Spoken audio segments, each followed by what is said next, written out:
Hello, I'm joined by Bridget Walshe, Associate Head of the Canadian Centre for Cybersecurity. That's the Government of Canada. Bridget, welcome. Thank you. I'm happy to be here. We're here at CyberUK. How have you found it? What's been the highlight for you so far?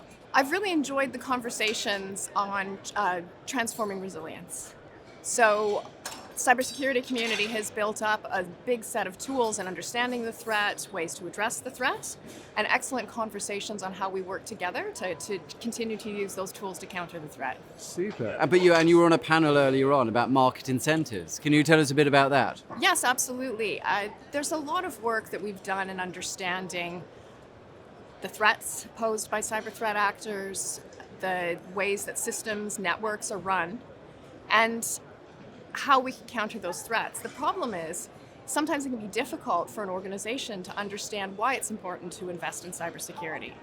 And so I think an important piece for me is that from a government perspective, we're transparent in sharing what we understand about the threat, the cost that a cyber incident can impose on an organization, and providing very, very clear expectations on how a system owner, how a vendor, how a developer can include cybersecurity resilience in their products so that those threats are countered.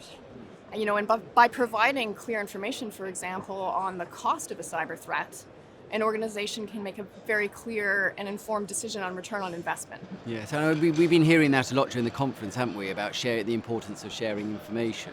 Can you tell us a bit about your experience of working with private and public sector, or what you would like to see more of in terms of public sector and private sector working together? Over the past several years, I've seen a growth in how transparent, both on the government side and the private sector side, we've all become.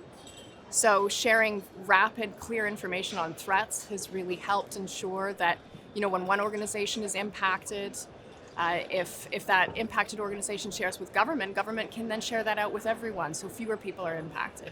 At the same time, also seen a lot more information coming from governments to industry, so that they're better prepared to address those threats. Bridget, you were just talking about how the private sector and the public sector can work together to address threats. Is there anything in particular that you would like to see more happen? What more would you like to see happening?